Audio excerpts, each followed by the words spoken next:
What is up, YouTube? Just climbed Mount Kilimanjaro to take this video. I'm going to be reviewing my Chromag Rootdown, the Endurbro hardtail.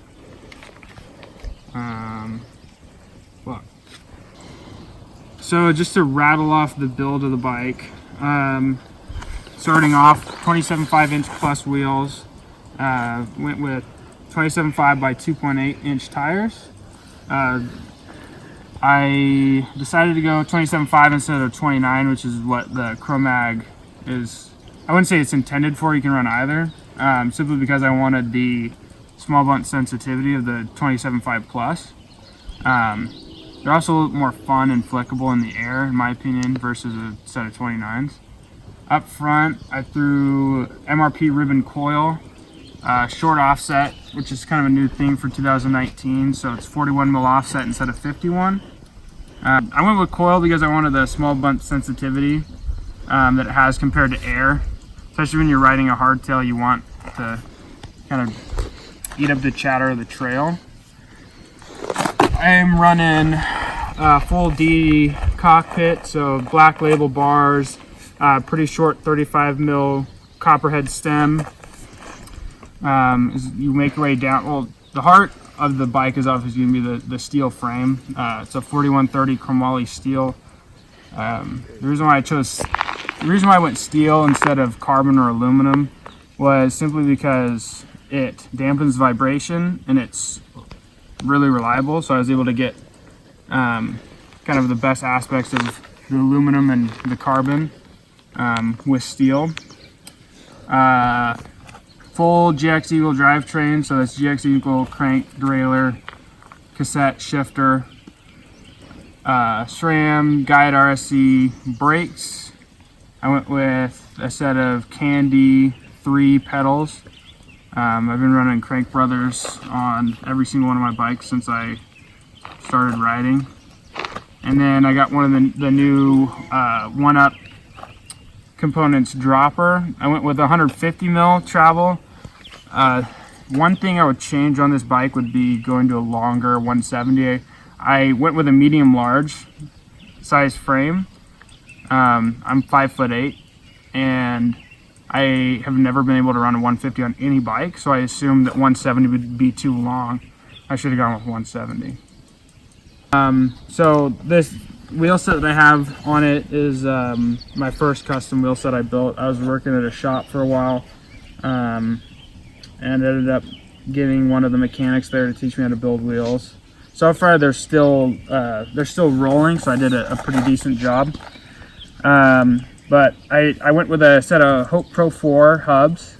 They're pretty cool. They're handmade in Brunswick, England, or UK. With DT Swiss spokes, I went ahead and laced those to a set of Race Face Arc 35 rims. I went with a 35 instead of a 40, which is kind of typical with a plus size wheel set, just because I wanted a little bit lighter weight. And because I was going with a 2.8 inch tire instead of a 3.0, I could get away with running 35s. Tires wise, I've never ran Schwalbe's. This is my first set.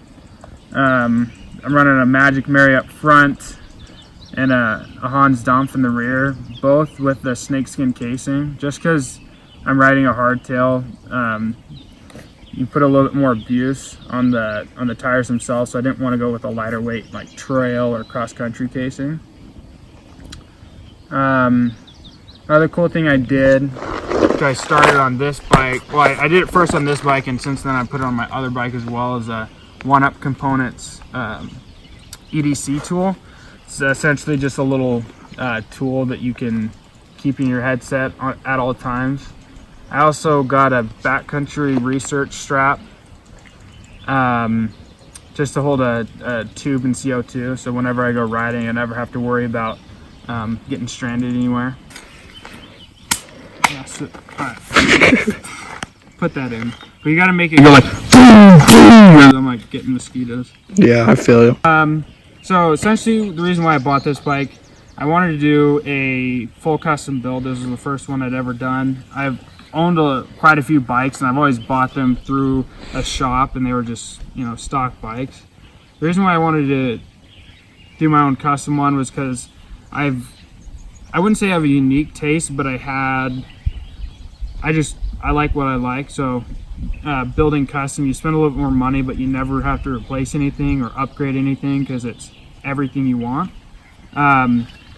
The Chromag as a company, they're on the forefront of geometry right now, especially with hardtails. You know, they only build hardtails. They make a lot of other pretty cool components that I've thrown on my other bikes, but 64-degree head tube angle with a short offset fork. I sized up to a medium large instead of a typical medium. I wanted a longer wheelbase and the longer reach, just because it's way more comfortable and way more stable at speed, which is something that you really need with a hardtail. You know, reach is 457 mil reach on this guy. It's longer than most bikes, but it's got a really steep seat tube angle at 76 degrees. So it's one of the best climbing bikes you can buy. You know, it is a hardtail, so inherently they are really good climbing bikes, but just the body position is fantastic. The biggest thing that drew me to this was the fact that they were, you know, doing new school geometry that most full suspension bikes didn't have, and they were putting it on a hardtail. So I was kind of able to go back to, I wouldn't say, well, kind of my roots where I first started. Everyone kind of starts out on hardtails, and I really enjoyed them, but I'd never had a hardtail that was this capable. I use it for shuttling, you know, any kind of longer climbs I like to take this bike on. But one of the fun things about it is riding with my friends that have full suspension bikes and trying to keep up. Most of the time I can. There's definitely sections that hardtail is going to be undergunned, especially in faster, chattery sections. My vision starts to blur because the bike is just bouncing. Other than that, I mean, it's because of the new school geometry, it rides it's just as capable as any full suspension bike, and you can buy it for half as much with way better components. And that's kind of the big thing that drew me to building up a hardtail instead of a full suspension. The type of person that should buy this bike, it's definitely not a quiver killer. If you like to do lift access riding, I wouldn't recommend it. Chromag also doesn't recommend it. It will void the warranty on your bike. But essentially, I would recommend it for anyone that you know, wants a really good climbing bike. Really fun. It's like a big BMX bike. Really fun to jump on, just because you're immediately able to transfer the power on the lips of jumps, whereas a full suspension would kind of soak it up. But it all around makes every trail fun, because you really got to pick line choice. Riding a hardtail makes you a better rider. It's fun to jump between this and my full suspension bike. But I would say anyone that's really into enduro and trail riding should seriously consider it if they're deciding to do a full build. Chromag also does full builds of this bike on their website. It's pretty similar to this, to be honest, like a full GX drivetrain and guide brakes, but really good value. Should I say thanks for watching this video? Yeah, I think you just said it. Did I really? Yeah, you just said, should I say it? All right, then that's